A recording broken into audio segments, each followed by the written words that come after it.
We'll just say ChatGPT. What do you mean by getting it to think like me? A lot of times people will just start out by using generic prompts and get generic responses. And then other people are like, okay, you have to train it on your brand voice. You have to tweak your copy, be more friendly or be more professional and all the different stuff. And that does not still get you the responses that authentically reflect your brand. So, what you really need to do is go super, super deep into telling these tools all about your brand, your ideal customers, your brand personality and voice and writing style, and then also your offer suite. And that will allow ChatGPT to not just replicate your copy, but it can also think like your brand because it knows your entire brand strategy. Welcome back to an episode of The Art of Online Business. And if you can see us right now, then you can see that I have Kinsey Soderberg back here. Hi, Kinsey. Hello, I'm so excited to Hello. be here. It's going to be a good episode. I'm excited for you to share about practical steps about how we can get our AI assistant to think and sound like us. I guess I've heard sound like us more than I've heard think like us. So I would love to hear your thoughts. If you haven't heard of Kinsey before, she is the owner of Authentic AI, and that's also the name of her podcast. And she helps down to earth entrepreneurs leverage AI in their businesses without wasting time or sacrificing their authenticity. And something important here is that she'll help you make AI work for you instead of the other way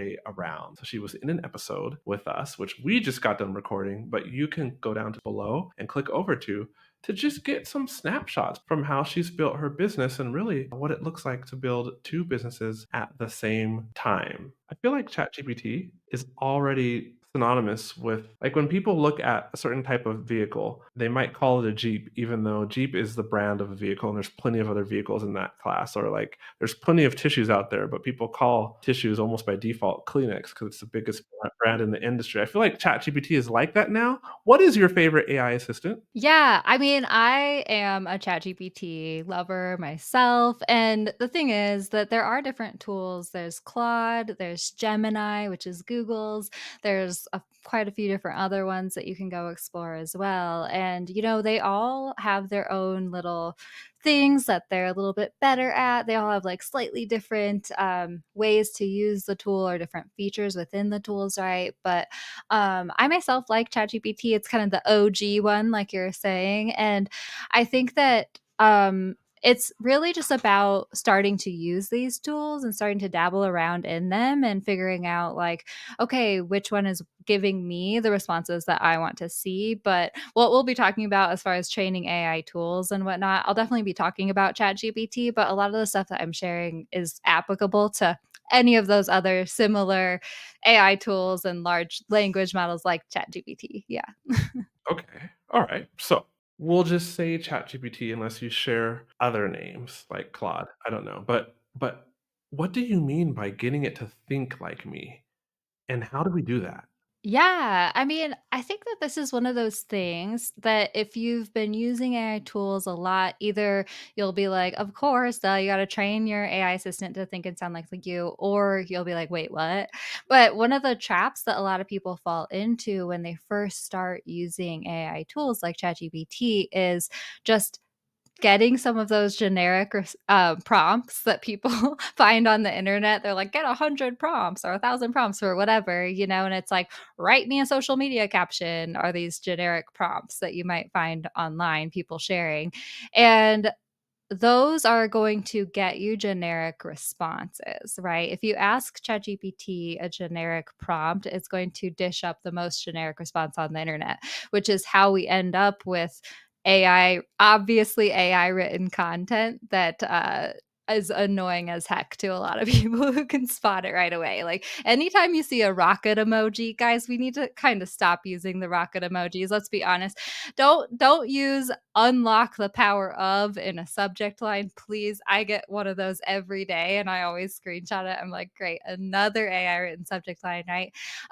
And it can be really annoying for people once you start spotting them. You're like, oh man, it can make you feel really down on AI tools, and it can make you feel like the quality of content online is going downhill, which it is. But there's a way that you can use these tools to generate content that really does authentically reflect you and your brand. And it does go even deeper than getting AI to sound like you, which is kind of what you were sharing, you know?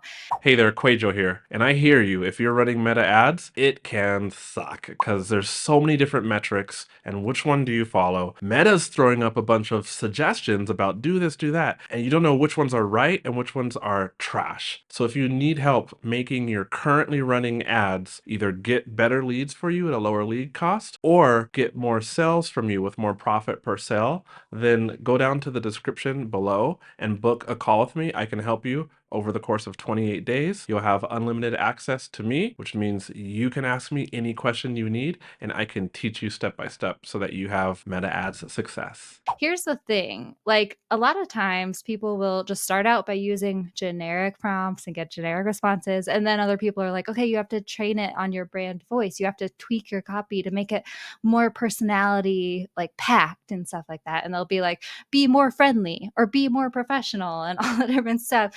And that does not still get you the responses that authentically reflect your brand, right? So what you really need to do is go super, super deep into telling these tools all about your brand, your ideal customers, your brand personality and voice and writing style, and then also your offer suite. And that will allow ChatGPT to not just replicate your copy to get you to get it to write content that sounds like you, but it can also think like your brand because it knows your entire brand strategy, and it really, really insanely gets better responses for you and your brand. Break that down a bit. When you say feed it all about your brand, like what are the specific things that you're telling it? I like to get it to completely understand my entire brand strategy, right? And the really, really fun thing about this practice, especially for entrepreneurs, solopreneurs who are just kind of like in the first few years of their business and they may not have had a lot of investment on their brand messaging or strategy or anything like that. Like this practice can actually really, really help you to create a brand strategy document that is helpful for you as well as training your AI assistant in the future, but also your human team members in the future too, right? But when it comes to training ChatGPT on your brand, you're basically wanting to tell it the four core strategies, or actually five core strategies of your brand, right? Your brand core identity, which is your mission, vision, values, brand beliefs, and opinions, all the different stuff. Also, you want to tell it about your ideal customers because it needs to understand who you are speaking to in your copy, but also who you're helping in your business. So, telling it your ideal customer demographics, the psychographics, but also the pain points, desires, really diving deep into that whole strategy. Also, deep diving into your brand voice and writing style, which I'm a word nerd for sure, and so I could like totally geek out about this. But your brand voice and writing style is more than just be friendly, be conversational, whatever it is. No, there's like different nuances. There's your formatting, your emoji preferences, your humor style, right? That all go into your brand's personality and inform the copy that ChatGPT can create for you. And then also, if you want to get super deep and nerdy with it, really training it on your brand's offer suite so that it can think strategically as far as helping you to write that launch sequence or write that sales page or understand how you are moving people through your sales funnel in your business. That's so helpful. And then also training it on your messaging, right? Your core themes and topics and pillars that you talk about all the time, the message that you're spreading. And that's where you can really get it to help you with your content strategy as well.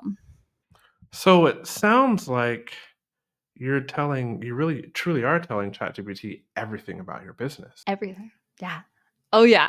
So for the uninitiated, how do you get ChatGPT to remember all this nowadays? Oh, man.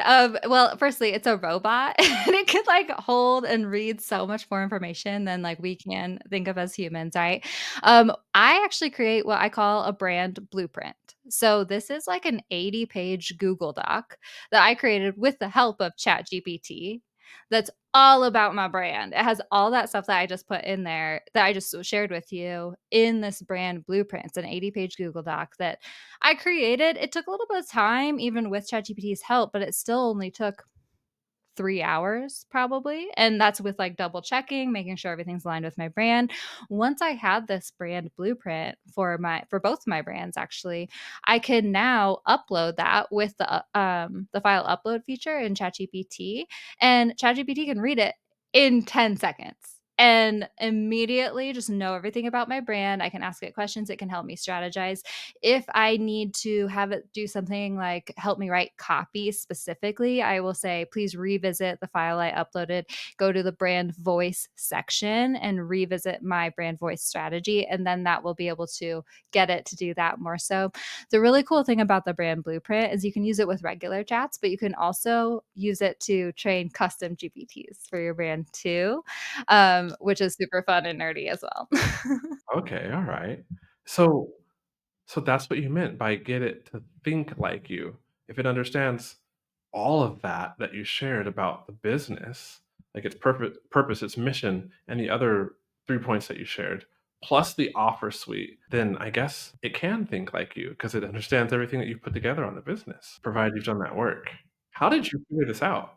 I mean, I have, like, a branding background in a way, right? It's so funny because it was kind of obvious to me in that way, where it's like, "Oh, of course, if I'm getting this thing." Okay, so, I'm from Colorado, we love our weed out here. No, I actually don't smoke, but I always laugh when I think about, okay, imagine, like, a young high school intern who literally just went out back to smoke some weed. They come back in and they're like, "Huh, it's my first day on the job." And you're like, "Okay, write me a social media caption." And you don't tell them anything else. Hopefully, you tell them don't use rocket emojis. Yeah, don't use that.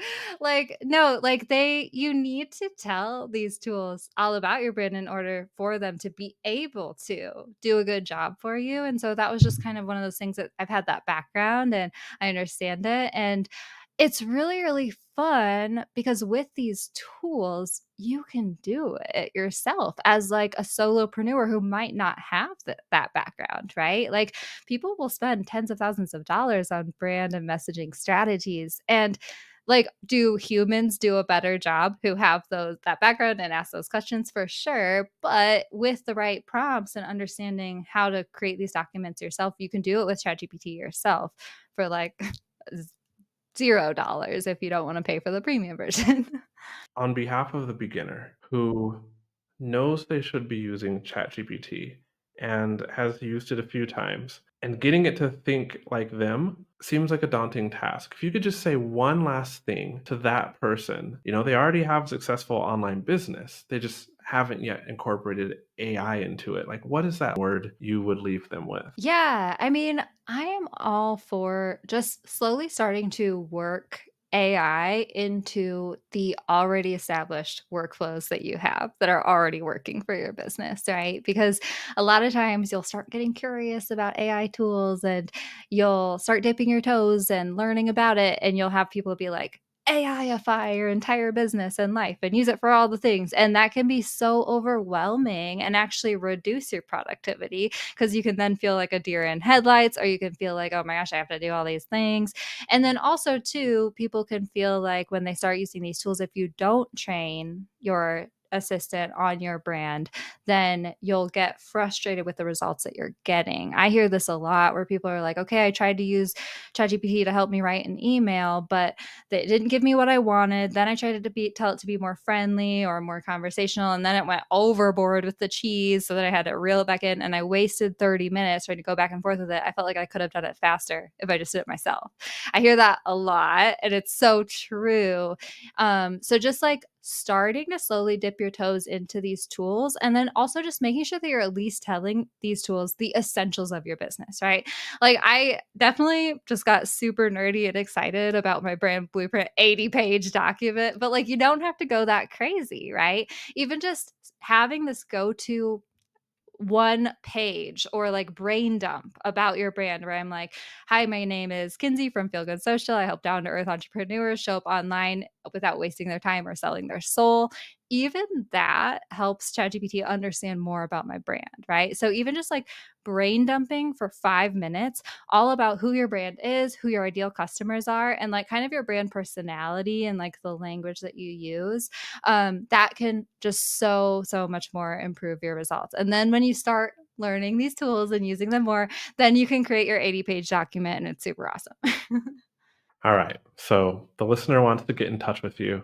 How can they get more info about how to use AI in their business in a way that AI is not controlling them, but they're controlling AI and saving time and having AI think like them, or their AI assistant think like them and talk like them from you? Yeah, yeah. I have the Authentic AI podcast. I would love for you to come take a listen. And then also DIY with .ai is my website, and I'm at Authentic AI for Entrepreneurs on Instagram. I hadn't thought about the first 5 points of, like, sharing my business mission with ChatGPT, but 100% agree with you on sharing, like, the product offer suite and the intent of each. Like, I even share my sales pages with AI, so, like, I love that you gave me something even more that I can do to get ChatGPT, sounding better, and it's always a good reminder, no more rocket emojis because ChatGPT has been on the scene, we just can't use those emojis anymore. Yep, yep, yep. I actually have a blog post about avoiding AI cliches because once you start seeing them, you can't unsee them.